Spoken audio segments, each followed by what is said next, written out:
Good morning, students. Myself, Patel Daksha. Today I am going to start your Standard 6 Social Science in Geography subject. तो students हमारे जो आगे का video था उसमें सेकंड चैप्टर देखा था। उसमें हमने ये आगे के 3 पॉइंट देखे थे, torrid zone, temperate zone and frigid zone. ये सारे जोन थे, टॉरिड, टेम्परेट एंड फ्रिजिड। ये जोन हमने ये फिगर के द्वारा हमने समझे थे। उसके बाद हम देखेंगे व्हाट आर लॉन्गिट्यूड्स। तो ये लॉन्गिट्यूड क्या है इसके बारे में हम देखेंगे। The fix the position of a place. It is necessary to know something more than the latitude of that place. You can see, for example, that Tonga Island in the Pacific Ocean and Mauritius Island in the Indian Ocean are situated on the same latitude, for example 20 degrees south. Now, in order to locate them precisely, we must find out how far east or west these places are from a given line of reference running from the North Pole to the South Pole. These lines of reference are called the meridians or of longitude. तो ये paragraph में हमें ये किसी भी place, यानी यहाँ पर बताया पोजीशन ऑफ प्लेस, किसी भी प्लेस की पोजीशन को फिक्स करने के लिए क्या करता है वो fix the position of place, यानी किसी भी प्लेस की जो भी पोजीशन होती है उसको फिक्स करने के लिए उसी प्लेस के लेटीट्यूड तक जानना ज़रूरी होता है, यानी उसके प्लेस का जो भी लेटीट्यूड होता है उसको जानना ज़रूरी बनता है। तो फॉर एग्ज़ाम्पल हमें यहाँ एग्ज़ाम्पल दिया है, तो ये एग्ज़ाम्पल है टोंगा आइसलैंड, वो पैसिफिक ओशन में है। यहाँ पर बताया that Tonga island in the Pacific Ocean and Mauritius island in the Indian Ocean. ये भी बताया Mauritius island in the Indian Ocean में जो है, तो ये दोनों सिचुएटेड है। ये दोनों क्या है, सिचुएटेड है, एक नॉर्थ पोल में होगा और एक साउथ पोल में। तो वैसे ही ये दोनों क्या है, सिचुएटेड है। तो एक दूसरे के डिस्टेंस को निकालने के लिए, यानी ये जो ओशियन वाला टोंगा वाला और एक ये मॉरिशस वाला, ये दोनों के डिस्टेंस को निकालने के लिए हमें क्या करना होगा, कोई रेफरेंस लाइन जो होगी, यानी यहाँ से बीच में जो भी रेफरेंस लाइन यहाँ पर ऐसे खड़ी होती है वो हमें जाननी चाहिए, कि जिससे हम ईस्ट और वेस्ट का पता चलता है, कि यानी ये डायग्राम में हमें ये पता चलता है कि ये सारा ईस्ट का एरिया है, ये सारा डब्ल्यू यानी डब्ल्यू लिखा है वो वेस्ट का है। तो इसकी वजह से हम ये टोंगा और ये जो मॉरिशस है उसको हम मार्जिन कर सकते हैं और वो हम जान भी सकते हैं। तो ये जो सारी लाइंस है वो फिगर में बताई है, यानी जो सारे अलग अलग ये लाइंस हमें बताई है फिगर में, उसकी बात की है, उसे क्या कहते हैं, हम मेरिडियंस कहते हैं उसको। ये सारी लाइंस को हम क्या कहते हैं, मेरिडियंस ऑफ लॉन्गिट्यूड्स कहते हैं। तो ये लॉन्गिट्यूड की बात हो गई। उसके बाद हम आगे देखेंगे ये क्या है आगे का पॉइंट, लॉन्गिट्यूड एंड टाइम। तो उसका फर्स्ट पैराग्राफ देखिए, the best means of measuring time is by the movement of the earth, the moon and the planets. The sun regularly rises and sets every day, and naturally it is the best timekeeper throughout the world.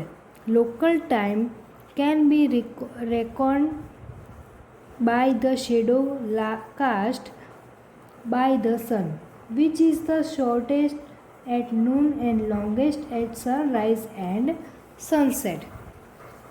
तो ये जो time है यहाँ पर बताया time वो, और उसका मेज़रिंग करना, जैसे कि यहाँ पर ये बेस्ट मीन्स बताया है कि जो टाइम है इस टाइम इज़ बाय मेज़रिंग, तो उसका मेज़रिंग करना, जैसे कि कितना टाइम होएगा, हमें ये तो पता नहीं होता कि यहाँ से यहाँ जाने के लिए कितना टाइम होगा, वो हमें मेज़र करना पड़ता है। तो कितना टाइम होगा।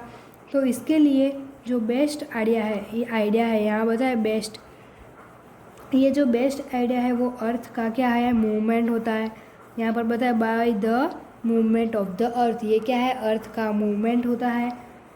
तो इसके बाद ये जो मून का मूवमेंट, यहाँ पर बताया मून एंड प्लानेट, यानी मून का मूवमेंट और प्लानेट का मूवमेंट, यानी जितने भी हमारे प्लानेट होते हैं उसकी बात करें तो मून का मूवमेंट होता है, और जितने भी प्लानेट्स मूवमेंट होता है उसके हिसाब से हम टाइम को मेज़र करेंगे।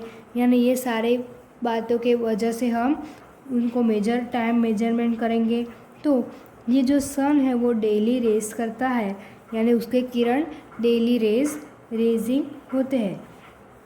वो एवरी डे सेट होता है, वो एवरी डे क्या होता है, sets every day, rise and sets every day यानी उसका मतलब वो एवरी डे ऐसे रेज भी करता है और सेट भी एवरी डे होता है, वो एवरी डे हमें दिखाई भी देता है।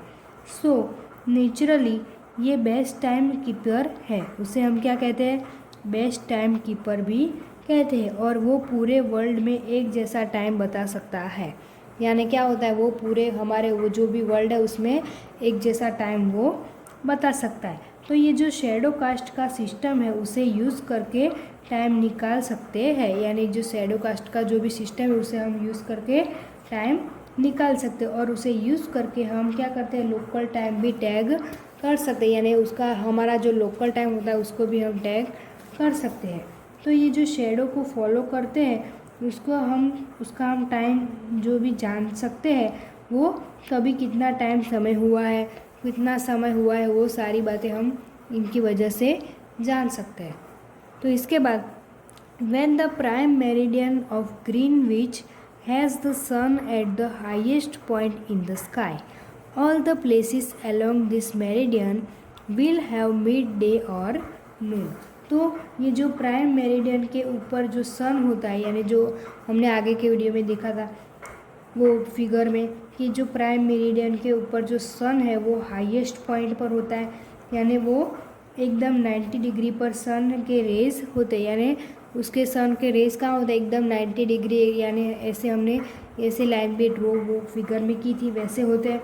तो उस समय में जो ग्रीनविच लाइन है उस पर जितने भी प्लेसेस होंगे वहाँ क्या होगा, उस समय आफ्टरनून होता है। वो ग्रीनविच के ऊपर जो भी लाइन होता है वो क्या होता है, आफ्टरनून हो जाएगा, और उससे क्या होगा, मिड डे होगा। ये भी हम बता सकते कि वो मिड डे कहा जा सकता है, यानी एग्जैक्ट 12 o'clock हो सकता है, यानी वो मिड डे और नून जो होता है वहाँ पर 12 o'clock एग्जैक्ट हो सकता है।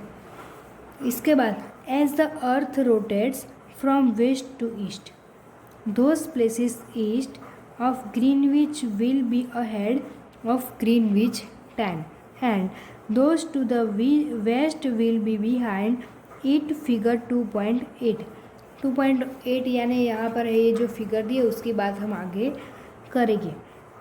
The rate of difference can be calculated as follows: the earth rotates 360 degree in about 24 hours, which means 15 an hour and 1 in 4 minutes.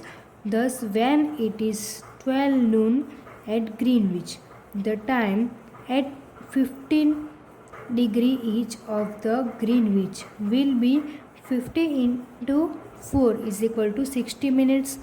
For example, 1 hour ahead of Greenwich time, which means 1 p.m. but at 15 west of Greenwich, the time will be behind Greenwich time by 1 hour. For example, it will be 11 a.m. Similarly, at 180 degree it will be midnight when it is 12 noon at Greenwich। तो ये जो भी paragraph है उसमें ये ध्यान देना हमें बहुत ही ज़रूरी, ये बहुत ही इम्पोर्टेंट पैराग्राफ है। इससे ये पैराग्राफ से हमें पूरे चैप्टर में क्या समझ आता है वो हमें समझ में आएगा। तो जैसे जैसे अर्थ वेस्ट टू ईस्ट रोटेट करता है, यानी हमारी जो अर्थ होती है, यहाँ पर अर्थ का पैराग्राफ, अर्थ की डायग्राम दो तो ये अर्थ है वो जैसे जैसे यहाँ ईस्ट टू वेस्ट ऐसे रोटेट उसकी जगह पर ऐसे रोटेट करता है। वैसे ही जितने भी वो ग्रीनविच के प्लेसेस ईस्ट में होते हैं, यानी जो भी ग्रीनविच के जो भी प्लेसेस होते हैं वो जितने भी ईस्ट में होते हैं वो उनसे सभी का टाइम ग्रीनविच से आगे चलता है। यानी जो ग्रीनविच होता है उससे सभी का टाइम कहाँ आगे आगे चलता है। तो इसके बाद ये पैराग्राफ हम फिर से आगे के वीडियो में देखेंगे।